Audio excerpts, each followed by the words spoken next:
जय हिंद दोस्तों, स्वागत है आपको अपने प्यारे सा चैनल BRT मैथ्स में।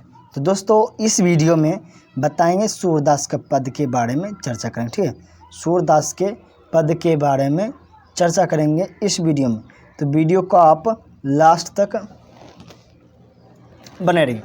तो दोस्तों इस सूरदास के पद यानी क्लास हिंदी के दिगंत है जो है दिगंत, ठीक है, दिगंत भाग 2 के जो 100 अंक का हिंदी है, 100 अंक का हिंदी है, इसी में से सूरदास पद है। ठीक है, सूरदास के पद है, उसी के बारे में चर्चा करेंगे। ये चैप्टर से आपको 5 अंक के आता है, 5 अंक आपको फिक्स है कि आएगा। ठीक है, 5 अंक आएगा आपको दोस्तों, फिक्स है। तो वीडियो को आप लास्ट तक देखिए तो आपको अच्छी तरह से समझ में आएगा। ठीक है, चाहते हैं 2022 की तैयारी करने के लिए, ठीक है, 2023 की तैयारी कराई जा रही है हमारे चैनल पर हिंदी और मैथ। ठीक है, हिंदी और मैथ के क्लास इंटर के गणित और हिंदी के हर एक क्वेश्चन को सॉल्व किया जाता है हमारे चैनल पर। तो हमारे चैनल को सब्सक्राइब कर लीजिए, तो आपको अच्छी तरह से एकदम बिल्कुल फ्री में आपको दोस्तों PDF के साथ भी दिया जाएगा। इस चैनल पर आपको बिल्कुल फ्री में कराया जाएगा पूरा स्टडी। ठीक है, 2023 के लिए, बिहार बोर्ड 2023 के लिए आपको अच्छी तरह से कराया जाएगा। तो दोस्तों हमारे वीडियो को अपने दोस्तों के साथ शेयर भी कर दीजिए, ताकि वह भी आराम से पढ़ सके। ठीक है, वह भी आराम से पढ़ सके। समझ गए? तो चलिए आपको बताते हैं। ठीक है, तो चलिए आपको पद के सूरदास के 5 अंक आता है दोस्तों। ठीक है, समझ गए? ये कितना अंक आता है? 5 अंक के आता है। तो आपको इसको वीडियो को पूरा देखिएगा तो आपको अच्छी। और देखिए पढ़ेंगे, पहले सबसे पहले आपको पढ़ेंगे सूरदास के जो उसका जीवनी है, जीवनी के बारे में बताएंगे। जीवनी से आपको 1 से 2 अंक फिक्स है कि आपको ऑब्जेक्टिव में दे दिया जाता है। ठीक है, 2 अंक आपको फिक्स है, ऑब्जेक्टिव में दे दिया जाता है जीवनी से 1 से 2 अंक। तो अब बढ़िया से देखिएगा, ये है सूरदास जी। ठीक है, ये जो है सूरदास जी का तस्वीर है। ठीक है, अब इसके जीवनी के बारे में बताएंगे। तो देखिए इसका जीवनी क्या है, सूरदास का जन्म कब हुआ, पहले जीवनी पढ़ लेते हैं, उसके बाद पद के बारे में चलेंगे। पद बहुत अच्छा तरह से समझाया जाएगा, तो वीडियो को आप पूरा देखिए। ठीक है, तो इसका जन्म कब हुआ? सूरदास जी का जन्म हुआ 1478 में। कितना? 1478 में अनुमानित इसका जन्म हुआ। ठीक है, सूरदास जी को जन्म हुआ 1478 में। ठीक है, और इसका निधन कब हुआ? इसका निधन हुआ 1583 में। ठीक है, 1583 में हुआ दोस्तों। ठीक है, 1500 कब हुआ? 1583 में सूरदास जी को निधन हो गया। ठीक है, 1583 में सूरदास जी का निधन हो गया। अभी इसका देखिए जन्म स्थान कहाँ है, तो जन्म स्थान के बारे में बात करेंगे दोस्तों। जन्म स्थान दिल्ली के निकट, ठीक है, दिल्ली के निकट सीही नामक ग्राम में है इसका जन्म स्थल। जो जहाँ जन्म हुआ था इसका सीही नामक जो गांव है उसी में हुआ था सूरदास का जन्म। इसको गांव का नाम याद कैसे रखेंगे? 100 से सूरदास, 100 से सीही सूरदास। समझ गए? अब देखिए इसका जन्म निवास स्थान मतलब कहाँ रहते थे, तो देखिए ब्रज क्षेत्र में। ठीक है, यानी गाँव घाटी वृंदावन के परसोली जो गाँव है वहाँ रहते थे। ठीक है, वहाँ निवास करते थे। कौन? तो सूरदास जी थे, परसोली गांव में निवास करते थे।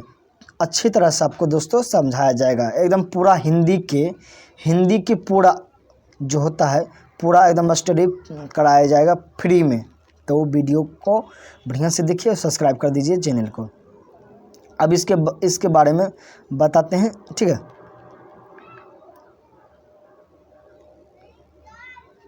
अब देखिए सूरदास की शिक्षा के बारे में ज्ञान करें। तो ये देखिए दोस्तों ज्ञान जर्ज यानी काव्य भी करते हैं, संगीत। और देखिए इसका चलिए अभिरुचि के बारे में बात करेंगे। तो पर्यटन यानी घूमने, यानी सूरदास जी को घूमने में बहुत आनंद लगते थे। और सूरदास क्या थे? सत्संगी भी थे। कृष्ण भक्ति में बहुत प्रिय, सबसे इसका भक्ति जो सबसे ज़्यादा भक्ति करते थे कृष्ण को, भगवान कृष्ण को भक्ति ज़्यादा करते थे। वैराग्य भाव के वो अच्छे कवि थे। ठीक है, ये दीक्षा किससे लिए हैं? तो देखिए महाप्रभु वल्लभाचार्य से, जो वल्लभाचार्य जी इनके गुरु जी हैं, ठीक है, इनके गुरु वल्लभाचार्य जी हैं, समझ गए। अब देखिए इसका दीक्षा गुरु कौन थे, तो स्वामी वल्लभाचार्य, ठीक है। और देखिए इसका दीक्षा काल हुआ था, मतलब कब से कब पढ़ाई किए, तो 1500 से 9 से लेकर 10 के बीच के अनुमानित इसने किए थे। अब इसके चलिए इसके विशेष पढ़ लेते हैं, ठीक है। विशेष क्या है, तो ये देखिए दोस्तों, सूरदास जन्म से ही अंधे थे, जन्म से ही अंधे होने पर भी ये समझ लीजिए इतना महान है कि पूरा दुनिया में इसका नाम फेमस है, समझ लीजिए। जन्म से अंधे होने पर भी इसका ये विनम्र भाव और आदमी, ये दोस्तों एकदम अच्छे व्यक्ति थे, दयालु व्यक्ति थे, विनम्र भाव के थे, नहीं खड़ूस, किसी की तरह खड़ूस भी नहीं थे, ठीक है, खड़ूस भी नहीं थे। कौन, तो सूरदास जी, ठीक है।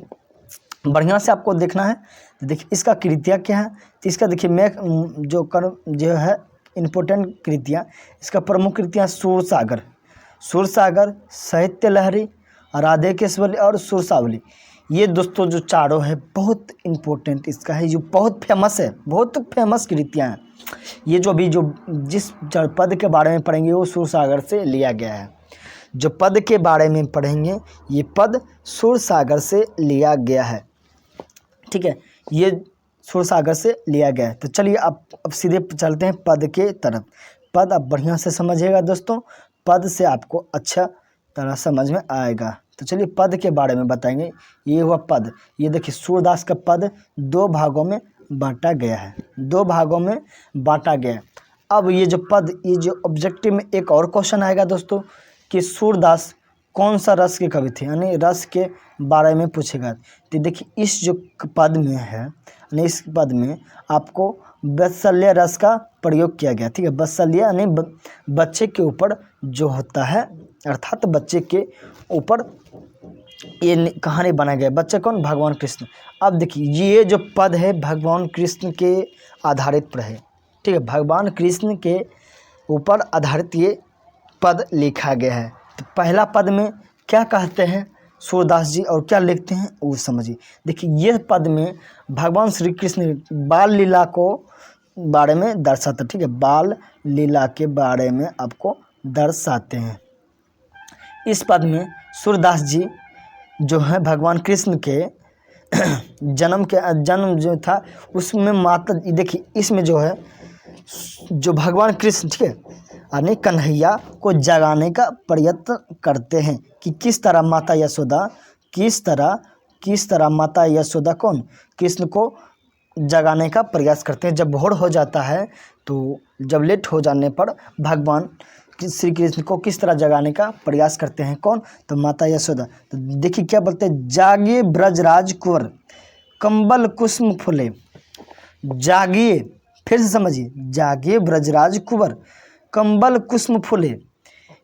इसका अर्थ यह है दोस्तों कि माता यशोदा कुंवर यानी ब्रज कुंवर यानी भगवान कृष्ण को जगाने का प्रयास करता है, बोलता है कि हे कृष्ण आप जागिए, कंबल कुसुम फूले मतलब फूल खिल चुके हैं, ठीक है, कंबल माने कमल कुसुम फूले मतलब जो फूल होता है वो खिल चुकी है, भोर हो गई है, आप जागें, ठीक है। आगा समझिए, समझ गए दोस्तों। आगा जो है आगा समझिए।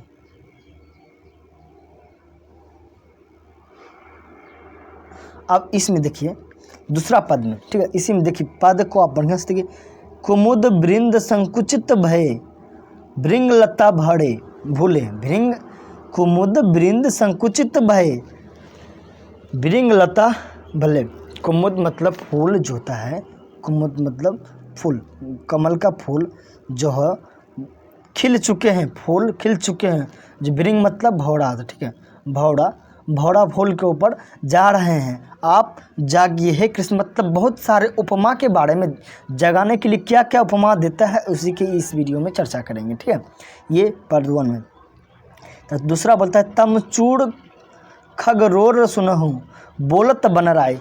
तमचूर मतलब मुर्गा, ठीक है, तमचूर मतलब मुर्गा होता है, तमचूर मतलब मुर्गा खगाने जो पक्षियाँ जो होती हैं वो शोरगुल कर रहे हैं, मतलब बोलत बन रहा है, सुनूँ जो बोल रही है, भोर हो चुका। देखिए अब देखते हुए जब सुबह होता है तो कौवा चील जो वो जितना भी होता है घोड़े पर क्या चहचहाने लगती है, सब अपने अपने भोजन की तलाश में निकल जाते हैं। ठीक है, समझ गए। तो उसी को उपमा दे रहा है कि हे कृष्ण जागिए, हे नंद के लाल, नंदलाल आप जागिए, देखिए यहाँ पर अब यानी पक्षी भी शोरगुल कर रहा है, लेकिन फिर भी आप अभी तक सोए हुए हैं। ठीक है, आप अभी तक सोए हुए हैं। अब देखिए दूसरा क्या है, तो रंभते गौ खरिहाने में बछड़ा हित धाई, रंभते गौ खरिहाने में बछड़ा हित धाई। रंभते यानी गौ, गौ मतलब गाय, रंभते गौ खरिहानी, खरिहानी में मतलब अर्थ यह होता है दोस्तों जहाँ गाय को यानी गाय भैंस को जहाँ बांधा जाता है, रखा जाता है। ठीक है, जिसे कहते हैं हम लोग कहते हैं डेरा। ठीक है, गाय को जहाँ रखता है वहाँ हम कहते हैं डेरा।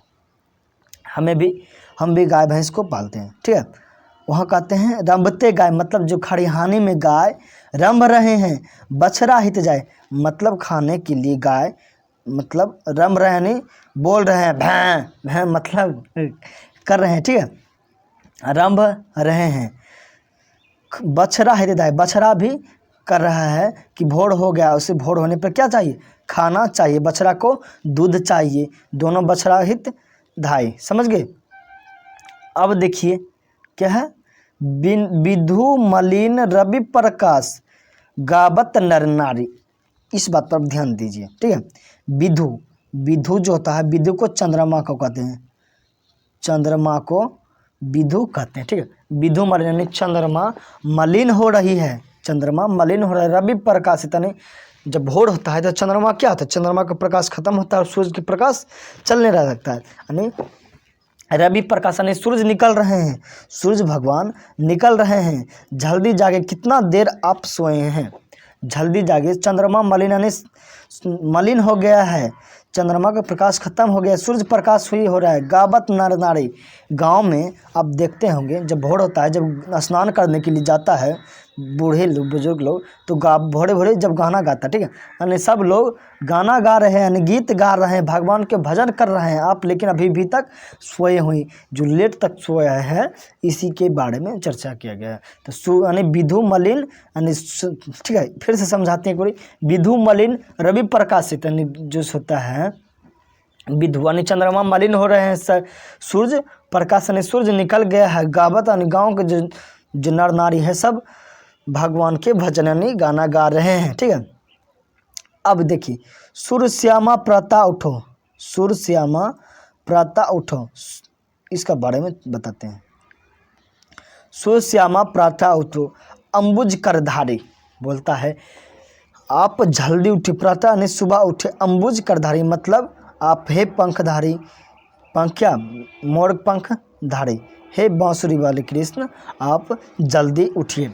ये इस सब का उठने के, इसमें जगाने का ये खत्म हो गया। ठीक है, इसमें माता यशोदा भगवान कृष्ण को क्या जगाने का प्रयत्न कर रहे हैं। समझ गए दोस्तों किस तरह जगाने के। तो अब चलिए इसका दूसरा पद चलते हैं। तो दूसरा पद में देखिए दोस्तों, दूसरा पद, इस पद में बताएंगे दोस्तों, इस पद में जब भोर होता है तब खाने के बारे में चर्चा किया, मतलब किस तरह भगवान कृष्ण भोजन करते थे बचपन में। ठीक है, बचपन में, तो इसके चर्चा किया गया है। तो ये दूसरा पद में देखिए, जेबत श्याम नंद की कन्या, जेबत श्याम नंद की कन्या, कन्या मतलब होता है गोद में, जब श्याम के नंद की, नंद यानी जब श्याम नंद के गोद में, यानी बाबा नंद की गोद में, ठीक है, गोद में भोजन कर रहे थे, तो उसके बारे में चर्चा किया। जेबत श्याम नंद की कन्या ने, नंद की, बाबा नंद की गोद में जब श्याम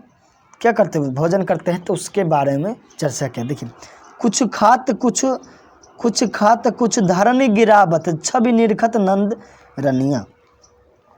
कुछ खात माने कुछ खाते हैं, और कुछ धरनी यानी कुछ खाते हैं, कुछ जमीन पर गिराते हैं, कुछ खाते हैं और कुछ जमीन पर गिराते हैं। छवि निरखत नंद की रनिया, यानी जो छवि को, ये दृश्य को देखकर आनंद ले रहे हैं माता यशोदा जो हैं नंद के ठीक है, नंद के अर्धांगिनी, माता यशोदा जो हैं छवि के निरखत रहे, यानी देख रहे हैं कि किस तरह कुछ खाते हैं, यानी अपने हाथ से कुछ खाते हैं और कुछ जो बच्चे क्या कुछ खाते हैं, 2 उंगली लेके खाते हैं और कुछ क्या करते हैं, गिरा देते हैं, कुछ खाते हैं और कुछ गिराते हैं। छवि निरखत नंद के नंद रनिया, यानी ये दृश्य देख रही है माता यशोदा, नंद की जो कृष्ण भगवान जो है नंद की गोद में बैठ के खा रही है और माता यशोदा बैठ के देख रही है। ठीक है। बड़ी बड़ा बेसन बहु भातनी व्यंजन विविध अंगनिया, बड़ी बड़ा मतलब बहुत प्रकार के भोजन, बहुत बड़ी बड़ा जो है बहुत ही प्रकार के भोजन बनाया गया है। विविधि अंगनिया मतलब जो अंगना में बैठ के दोनों क्या कर रहे हैं, भोजन कर रहे हैं। ठीक है। डरत खात लेत अपने कर रुचि मानत दधी दोहनिया, डरत मतलब अपने, यानी अपने से खा रहे हैं, वो नहीं कि माता यशोदा खिला रहे हैं। जो है कृष्ण भगवान जो है नंद की गोद में बैठ के अपने से भोजन कर रहे हैं। लेबत अपने यानी रुचि उसको भोजन करने में, दधी यानी दूध दही में उसको बहुत रुचि था। ठीक है। मिश्री दधी माखन मिश्रित करे, मतलब मिश्री दूध माखन दही यानी ये सब एक साथ मिला रखकर मुख नाबत छवि धानिया, यानी मुख को खा रहे हैं, मिश्री दूध दही मिला को खा के क्या करे कृष्ण अपने खा रहे। ये छवि को मुख नाबत छवि धानिया, मुख नाबत मतलब मुख को खा रहे हैं। ठीक है। मुख में खा रहे हैं। ठीक है, समझ गए दोस्तों। अब देखिए इस पर चलते हैं। आपो खात नंद मुख नाबत सो छवि कहत न बनिया, आप यानी अपने भी खाते हैं, भगवान कृष्ण अपने भी खाते हैं, यानी नंद के लाल नंद लाल अपने भी खाते हैं, नंद बाबा की भी मुख में डालते हैं। सो छवि कहत न बनिया, कितना अच्छा दृश्य है जो लेखक बोलते हैं सूरदास, ये देखिए बहुत अच्छा दृश्य है। अपने भी इतना छोटा सा बच्चा है लेकिन खुद भी खाते हैं और अपना नंद बाबा को भी खिलाते हैं। यह छवि कहत न बनी, यह छवि मतलब कहने में भी नहीं बना है, कितना अच्छा ये दृश्य है। ठीक है, समझ गए। जो सुर नंद जसोदा बिसलत सो नहीं तीहूँ भुवनिया, इसका अर्थ यह है दोस्तों, जो रस नंद जसोदा माने जो रस नंद जसोदा बिसलत सो नहीं तीनों, ये जो अदृश्य देख रहे हैं माता यशोदा नंद, ये तीनों भुवन में नहीं है, ये तीनों भुवन माने पूरे ब्रह्मांड में कहूँ नहीं मिलेगा, कोई नहीं जो ये नंद और यशोदा दोनों जो पा रहे हैं भगवान कृष्ण के ये दृश्य के बारे में किस तरह जो लीला कर रहे हैं, ये जो देख रहे हैं, ये कोई और मतलब ये तीनों भुवन में नहीं मिल सकता है कहूँ। ठीक है। भोजन करी नंद अचमन लेहो मांगत सूरज उठनिया, ये देखिए ये बात पर आप गौर कीजिए।